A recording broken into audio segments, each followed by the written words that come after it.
Assalamu alaikum, урматтуу достор, урматтуу көрүүчүлөр, подписчиктер.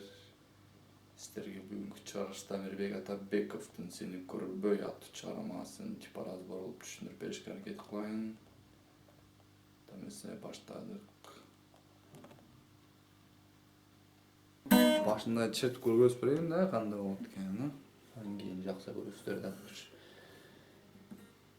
Көк асманда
негизи 3 аккордтон турат. Аке көргөзүп баштай берейин түшүндүрүп.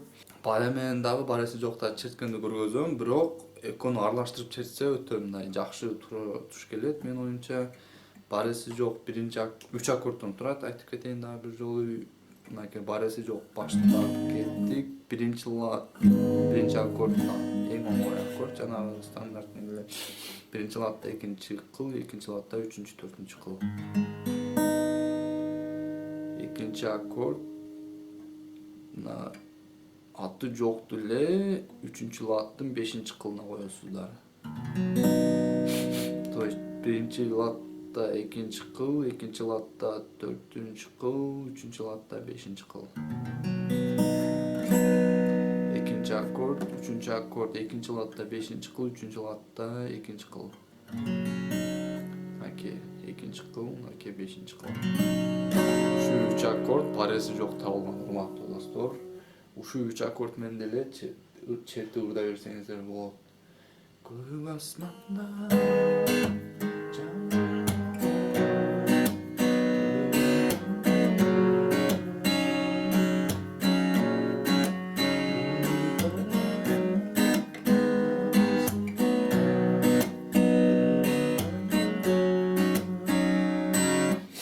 окшошот экен.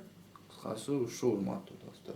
Эми баре менен тагылган 3 аккордун көргөзөйүн. Биринчи аккорд, жанагы аккордко мына аккорд туура келет. Просто баре менен тагылган. Кайталап кетем. 5-лат жабылат баре менен. 7-латта 4-, 5-кыл.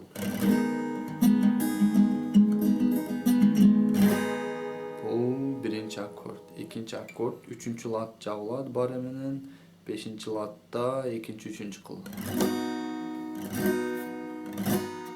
Бул экинчи аккорд баре менен көрүнүп атабы. 3-лат жабык баре менен баары. Жана 5-латта мынакей экинчи чыпалак, 3-чү аты жок баре менен. Экинчи аккорд мына аккордко туура келет да. Эми 3-чү аккорд, мынакей 3-лат жабык, 4-лат 3-кыл, 5-лат 4-, 5-кыл. Ушу, урматтуу достор, ушул 3 аккорд бул менен деле баягы ырдап бересиздер. Көк асманда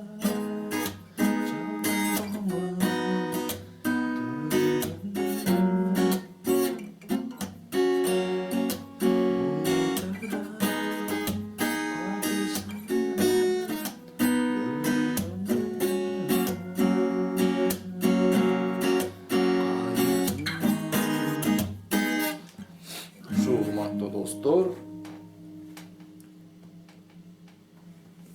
мындай нормальный болду. Боюн көрсөтүп коеюнбу? Аккордторду көрдүңүздөр да.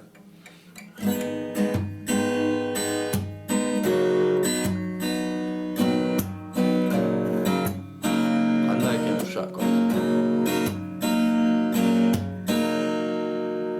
Bir akord мындай кылайлы. Ылды өдө.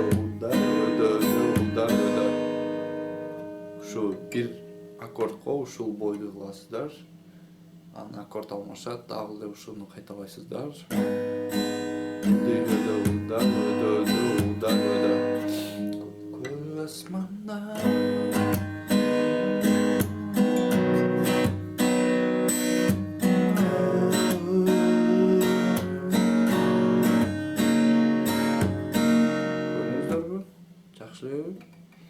башынан аягына чейин ушуну колдоно берсеңиздер болот, урматтуу достор. Базар жок, туш келет.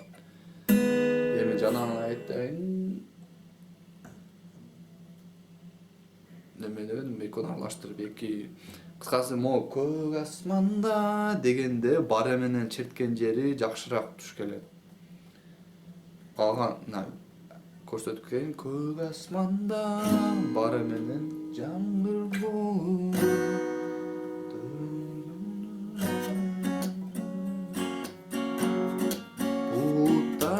дагы бар менен капысынан бар менен бөлүнгөндө ушу эки катарын бар менен алсаңыздар жакшы. Себеби ылдый түшүп атпайбы? Анан кийин өдөгө жоон үн менен ырдайт, ырдач.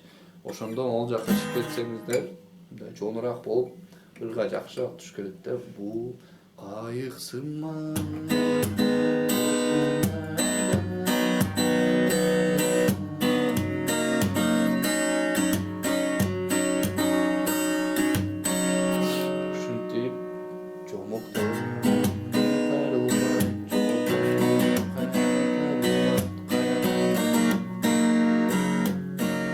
Devrda kelip kayra көк асманда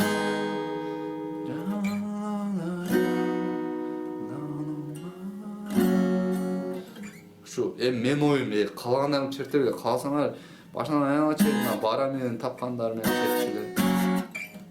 Калсаңыздар бареси жок, могу ушу 3 аккорд менен чертиңиздер, иштеке болбойт. Просто кичине мындай танталация этиш үчүн ушинтип койсо болот да. Припевка келгенде монтип барайын. Ошо урматтуу достор, бой жакшы эле түшүнүктүү болсо керек, түшүнүңдөр. Башын типа вступлениясын көргөзүп кетирейин жанагы.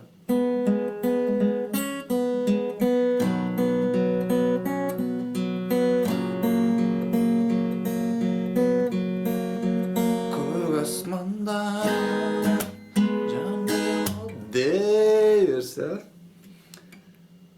мынакей. Биринчи аккордду аласыздар, урматтуу достор. Биринчи аккордду алып туруп 2-3 чыпалак менен 3-кылды басасыздар. Мындай көрсөтүп кетейинби? Башта терип чертип көргөзүп кетейин, кийин анан неме аккордтор менен алганча көргөзүп кетем. Мынакей. Биринчи латта басасыздар. Экинчи латта 3-кыл, биринчи латта 2-кыл, мынакей. Ошону басып туруп 2-3 чыпалак менен 3-чы латтын 2-кылын басасыздар. 2 ушул биринчи бөлүк дейли эмне. Түшүнүктүү болдубу? 2 чыпалакты аласыздар, сөмөй басып турат. 3-кыл, 2-кыл. Ушул биринчи аккорд менен ушул немелер болот мынакей. Эми могу биринчи аккордду басып туруп, кылдарды кайсылар чечишин айтып турам, мага көңүл буруңуздар. 2 чыпалакты бастым. 2-3 Бул биринчи аккорд менен. Экинчи аккордду аласыздар. 3-2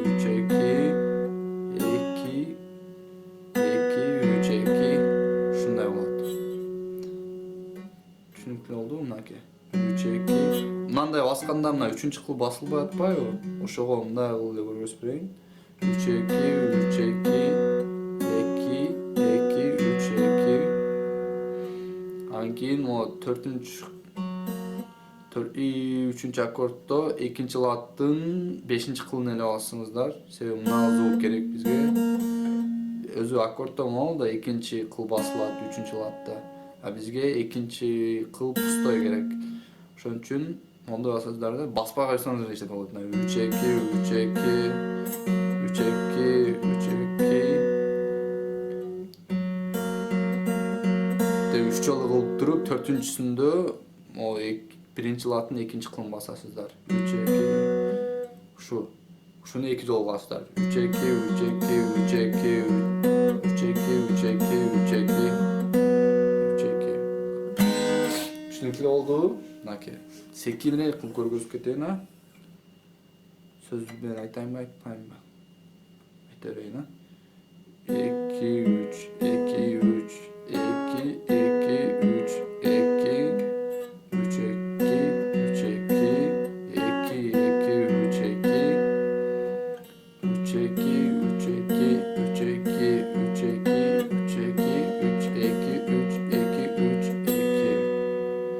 урматтуу достор, типа вступлениясы ушуну тип туруп анан өткөзөрсүздөр. Эми могу ар бир аккорд алмашкан сайын, мынакей айтпадымбы, биринчи ошодо деп бир кылдым эле деп койсоңуздар болот, мынакей.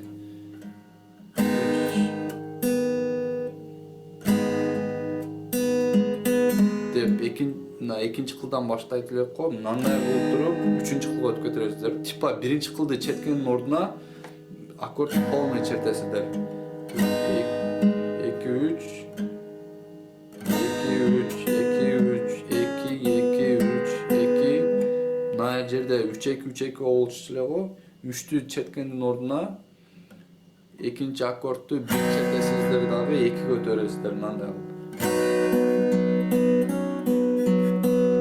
Мына жерде дагы 3 2 3 2 болчу эле, бу жерде дагы 3-чү аккордду алып туруп 2 3 2 3 2 3-чү кылдын ордуна ошо биринен мындай угулат да кыскасы.